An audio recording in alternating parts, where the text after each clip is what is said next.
Hello friends, मेरा नाम है Namit Agarwal and welcome to my channel Desi Angrez. आज मैं एक और कॉमेडी टीवी सीरीज़ की बात करने जा रहा हूं जिसका नाम है अरेस्टेड डेवलपमेंट। मेरा रिकमेंडेशन इसके लिए है नॉट रिकमेंडेड और इसका कारण मैं बताऊंगा आप लोगों को क्यों ऐसा मैं बोल रहा हूं। और इससे पहले कि मैं रिव्यू शुरू करूं, आप लोग जल्दी से मेरे चैनल को सब्सक्राइब कर लीजिए ताकि आपको और भी टीवी सीरीज़ और मूवीज़ के रिव्यूज़ के नोटिफिकेशन मिल सकें। सो डिस्क्रिप्शन की बात करता हूँ मैं। एक दिन माइकल ब्लूथ नाम के कैरेक्टर पर पूरी फैमिली की जिम्मेदारी आ जाती है जब उसके फादर को जेल हो जाती है, लेकिन उसकी बेकार और अजीबोगरीब फैमिली उसकी परेशानियां आए दिन बढ़ाती रहती है। सो आइए और बात करते हैं इसके बारे में। तो इस सीरीज़ के पहले 3 सीजन्स आए थे 2003 से 2006 के बीच में, यानी कि 20 साल पहले, और 4th सीज़न आया था 2013 में, यानी कि 10 साल पहले, और लास्ट सीज़न आया था 2018 और 2019 में। इसमें टोटल 84 एपिसोड्स है और ये एक कॉमेडी टीवी सीरीज़ है। तो कहानी सुन के आप ये मत सोचिएगा कि कोई बहुत ही सीरियस या ड्रामा वाली सीरीज़ है। सो ये सीरीज़ बेस्ड है ब्लूथ फैमिली पर। स्पेलिंग है BLUTH और ये एक डिसफंक्शनल फैमिली दिखाई गई है। डिसफंक्शनल फैमिली क्या होती है? ऐसी फैमिली जहाँ पर आए दिन लड़ाई झगड़े, बदतमीज़ी से बात करना और बच्चों को मारना पीटना या फिर उन पर ध्यान ना देना, ये सब कुछ पेरेंट्स करते हैं। इस बात पर ध्यान दीजिएगा कि बच्चे नहीं करते ये सब, बल्कि पेरेंट्स करते हैं। और पेरेंट्स करते हैं ऐसा आपस में या फिर बच्चों के साथ, या फिर दोनों भी कह सकते हैं। और ऐसी फैमिलीज़ में जो बच्चे रहते हैं उन्हें ऐसा लगता है कि शायद सारी फैमिलीज ऐसी ही होती है और ये एकदम नॉर्मल सिचुएशन है। और ऐसी फैमिली जनरली एक ही रीज़न से बनती है, जहाँ पर माता पिता में से कोई एक बहुत ही अब्यूसिव नेचर का होता है, यानी कि काइंड ऑफ पूरे परिवार का वो शोषण करता है, और जो दूसरा व्यक्ति होता है वो उसके ऊपर पूरी तरह से डिपेंडेंट रहता है और वो उसका सपोर्ट भी करता है ये सब चीज़ें करने में। जैसे कि एग्जांपल के तौर पर कि अगर पिता ने बच्चे को पीट दिया तो माँ उसका विरोध नहीं करती है, और इसके चलते बच्चे को लगता है कि सारी गलती वाकई में उसी की होगी। और सुनिए, जब ऐसे माहौल में पले हुए बच्चे जब खुद माता पिता बनते हैं तो वो 2 चीज़ों में से एक चीज़ करते हैं। या तो हद से ज़्यादा बच्चे को लाड़ प्यार दे देते हैं जिससे कि वो बाद में बिगड़ैल स्वभाव के हो जाते हैं, या फिर वो अपने माता पिता जैसे ही अब्यूसिव पेरेंट्स बन जाते हैं। मैंने यहाँ डिसफंक्शनल फैमिली को इतने डिटेल में इसलिए समझाया है क्योंकि इंडिया में सब लोग इसको आम बात समझते हैं, जबकि है नहीं। एनीवे, तो ब्लूथ फैमिली एक डिसफंक्शनल फैमिली है। इस सीरीज़ में दिखाया है कि पेरेंट्स अब्यूसिव तो नहीं है, लेकिन उन्होंने बच्चों की तरफ बिल्कुल भी ध्यान नहीं दिया, इसलिए वो लोग पूरी लाइफ नेग्लेक्टेड ही फील कर करके बड़े हुए हैं। और हाँ, आम तौर पर डिसफंक्शनल फैमिली में माता पिता में से कोई एक जना बहुत ज़्यादा ड्रिंकिंग या ड्रग्स या फिर कोई भी दूसरे तरीके का बुरा एडिक्शन का शिकार भी होता है। खैर, इसके एग्जीक्यूटिव प्रोड्यूसर रॉन हॉवर्ड रहे हैं और ये बहुत बड़े डायरेक्टर हैं हॉलीवुड के। इन्होंने काफ़ी सारी हिट मूवीज़ दी है हॉलीवुड को।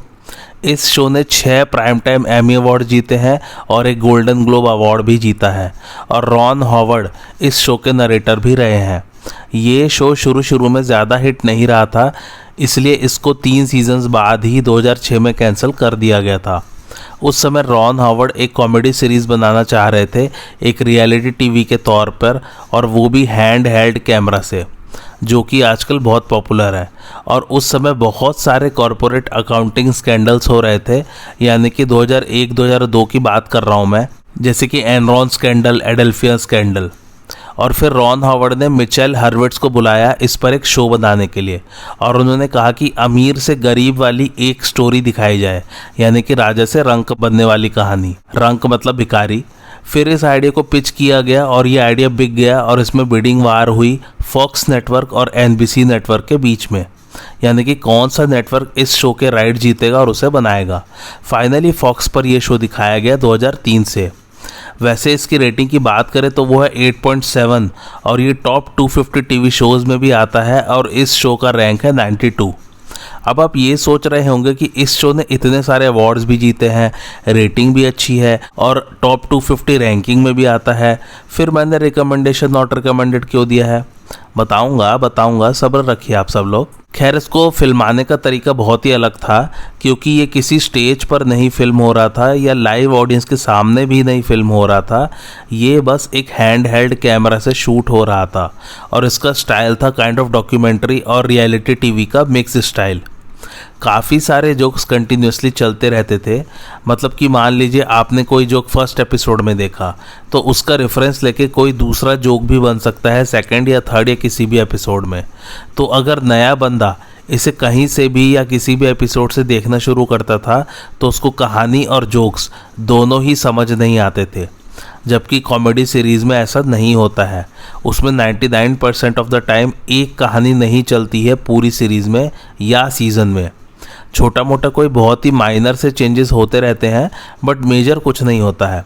तो ऑडियंस को ये बात पसंद नहीं आई और ये उस वक्त बुरी तरह से फ्लॉप हो गया। लेकिन जैसे हमारे यहाँ अंदाज़ अपना अपना फ्लॉप हुई थी और आज वो एक कल्ट मूवी है कॉमेडी की दुनिया में, ऐसे ही ये सीरीज़ बाद में बहुत ज़्यादा हिट हुई और इसकी भी काइंड ऑफ एक कल्ट फॉलोइंग है।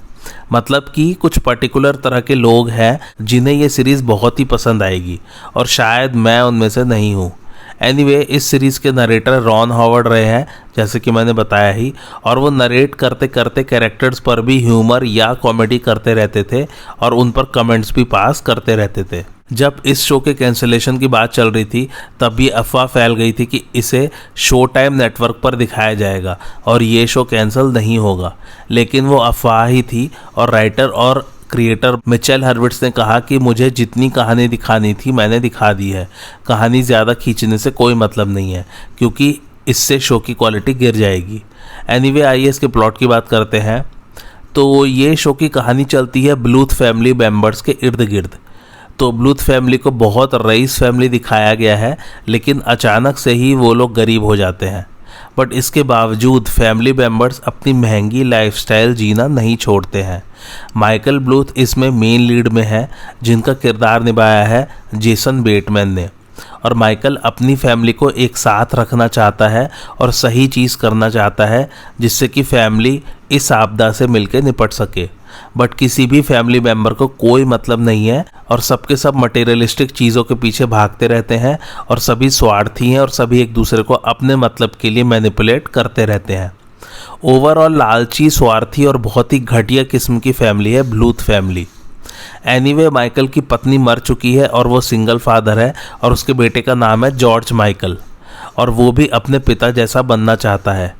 इस फैमिली में माइकल और उसके बेटे जॉर्ज माइकल को ही नॉर्मल कैरेक्टर्स दिखाया गया है, बाकी सबके सब कैरेक्टर्स एक से बढ़कर एक नमूने हैं। जॉर्ज माइकल को अपनी कज़िन पे क्रश है जिसका नाम है मेबी, MEEBY, क्योंकि मेबी ने उसे बचपन में किस किया था एक प्रैंक के तौर पे, लेकिन उसने उसे सीरियसली ले लिया और उसका आज तक भी क्रश है अपनी कज़िन पे। जॉर्ज ब्लूथ, जो कि माइकल के पिता हैं, वो एक बहुत ही करप्ट रियल एस्टेट डेवलपर निकलता है और पहले ही एपिसोड में पुलिस उसे अरेस्ट कर ले जाती है फ्रॉड के केस में। और ब्लूथ फैमिली के नाम पर जितनी भी ज़मीनें, घर और बैंक में अकाउंट्स हैं, सब सरकार अपने कब्ज़े में कर लेती है। इसलिए ये लोग एकदम से अमीर से गरीब हो जाते हैं। जॉर्ज बहुत कोशिश करता है कि किसी तरह से वो कानून के दांव पेच से बच जाए और वो जेल में बैठे बैठे ही पूरी फैमिली को अपने हिसाब से कंट्रोल करने की भी कोशिश करता रहता है। जॉर्ज की वाइफ का नाम है ल्यूसील ब्लूथ, यानी कि माइकल की माँ। उसको भी बहुत ही घटिया कैरेक्टर दिखाया है। वो खूब बुरे और गंदे तरीके से सबको अपने मतलब के लिए मैनिपुलेट करती रहती है, सबको आए दिन उल्टा सीधा कहती रहती है बिना सोचे समझे।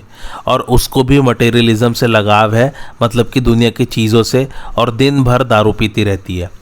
ल्यूसील ने अपनी पकड़ बहुत मजबूत कर रखी है अपने सबसे छोटे बेटे पर, यानी कि माइकल के छोटे भाई पर, जिसका नाम है बायरन उर्फ बस्टर ब्लूथ। बस्टर ब्लूथ को हर चीज़ की जानकारी है, लेकिन कॉमन सेंस की कमी है और इमोशनल इंटेलिजेंस की भी कमी है, यानी कि भावनाओं को समझने और उन्हें महसूस करने की कमी है उसमें। और बस्टर अपनी माँ पर पूरी तरह से निर्भर रहता है और उसको आए दिन पैनिक अटैक्स भी आते रहते हैं। माइकल के बड़े भाई का नाम है जॉर्ज ऑस्कर ब्लूथ, शॉर्ट फॉर्म में GOB, यानी कि ल्यूसील का सबसे बड़ा बेटा। मेरे ख्याल से बस एक यही कैरेक्टर मुझे पूरी सीरीज़ में पसंद आया होगा। इस कैरेक्टर की कॉमेडी टाइमिंग बहुत अच्छी है।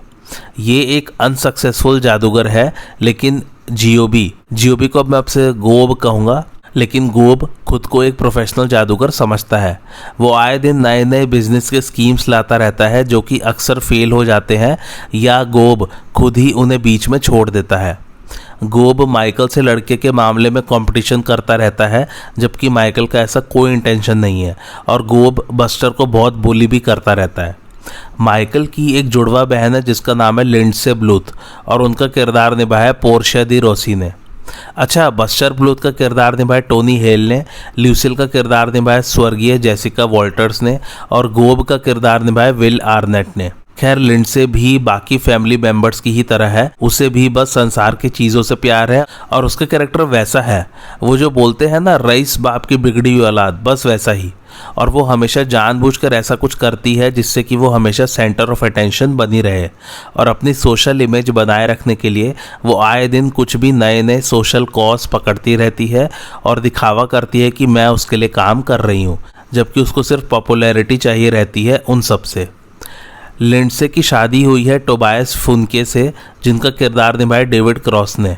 इन दोनों की बेटी का नाम है मे उर्फ मेबी फ्यूनके, जिनका किरदार निभाया आलिया शौकत ने और इसी पर जॉर्ज माइकल का क्रश है। मेबी अभी टीनेजर है और जैसा कि हर टीनेजर का होता ही है, वो अपने माँ बाप की बिल्कुल नहीं सुनते हैं और जानबूझकर और उल्टा ही करते हैं ताकि उसके पेरेंट्स उस पर ध्यान दे, यानी कि अटेंशन दे। नहीं तो वो हमेशा लड़कों को पटाने में लगी रहती है और जॉर्ज माइकल के साथ अपने कॉम्प्लिकेटेड रिलेशनशिप को और बढ़ाती जा रही है, क्योंकि उसे पता है कि जॉर्ज माइकल का उस पर क्रश है, बट वो उसके मज़े लेती रहती है। तो ये था छोटा सा प्लॉट। अब कहानी बस ऐसे ही चलती रहती है। माइकल अपनी फैमिली को बचाने में लगा रहता है और बाकी सब अपनी मस्ती मज़े में लगे रहते हैं और कहानी कंटिन्यूस चलती रहती है और सभी लोग कुछ ना कुछ करते रहते हैं। तो अब बारी आती है मेरे रिकमेंडेशन की। मेरी तरफ से टोटली नॉट रिकमेंडेड है। बहुत सारे रीजंस है। सबसे बड़ा रीज़न कि इसे कॉमेडी जॉनर में क्यों रखा गया है। कॉमेडी इसमें बिल्कुल भी नहीं है, सिवाय थोड़ी बहुत कॉमेडी जो विल आर्नेट वाला कैरेक्टर करता है, यानी कि गोब का। उसके बाद कहानी क्या चल रही है भगवान जाने। मतलब कहानी समझ में आएगी, लेकिन क्या दिखाना चाह रहे हैं और किस डायरेक्शन में कहानी जा रही है कोई आइडिया नहीं।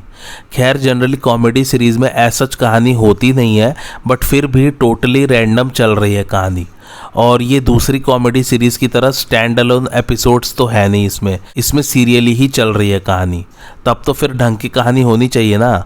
उसके बाद कैरेक्टर्स बिल्कुल भी इवॉल्व नहीं हुए समय के साथ। इससे बेकार कॉमेडी सीरीज़ मैंने वाकई में आज तक नहीं देखी होगी। एक्टिंग खैर सबकी सही है, but overall full on boring series है ये। टाइम पास भी नहीं होता इसे देखने से। सो फिर से टोटली नॉट रिकमेंडेड। अच्छा, एक बात और, जॉर्ज ब्लूथ का किरदार निभाया जेफरी टैम्बोर ने। आइए अब कुछ मज़ेदार फैक्ट्स की बात करते हैं। सो पहला फैक्ट ये कि जेफरी टैम्बोर और डेविड क्रॉस का किरदार, यानी कि जॉर्ज ब्लूथ और टोबायस फ्यूनके, इनका कैरेक्टर परमानेंट नहीं होने वाला था सीरीज़ पर, लेकिन फिर जब राइटर्स ने देखा कि इनका कैरेक्टर लोगों को पसंद आ रहा है तो फिर इनको परमानेंट कर दिया गया सीरीज़ में। दूसरा फैक्ट है कि Ron Howard actually accidentally narrator बन गए सीरीज़ के। उन्होंने सिर्फ फर्स्ट एपिसोड में ऐसे ही नरेट किया था, लेकिन वो नरेशन लोगों को बहुत पसंद आया, तब फिर वो पूरी सीरीज़ के ही नरेटर बन गए। तीसरा फैक्ट यह कि विल आर्नेट ने रेन विल्सन को फाइनल राउंड ऑफ ऑडिशंस में हरा दिया था गोब ब्लूथ के रोल के लिए। जिनको नहीं पता, रेन विल्सन द ऑफिस वाली सीरीज़ में मेजर कैरेक्टर कॉमेडी वाला कर चुके हैं। उनकी भी कॉमेडिक टाइमिंग बहुत ज़बरदस्त है। चौथा फैक्ट यह कि डेविड क्रॉस के पास पहले बस्टर ब्लूथ के रोल का ऑफ़र आया था, बट उन्होंने टोबायस फ्यूनके वाला रोल चूज़ किया। IMDb रेटिंग में बताई जो 8.7 है, जिसे रेट किया लगभग 3,16,000 लोगों ने। और मेरा रिकमेंडेशन मैंने बता ही दिया है, नॉट रिकमेंडेड। कुछ खास सीरीज़ नहीं लगी मुझे, तो कहीं हंसी भी नहीं आई, कहानी भी भगवान जाने क्या दिखाना चाह रहे हैं। एनीवे, आपको आज का रिव्यू कैसा लगा मुझे कमेंट करके ज़रूर बताइए और मेरे चैनल देसी अंग्रेज को लाइक शेयर और सब्सक्राइब ज़रूर कीजिए। Thanks for watching.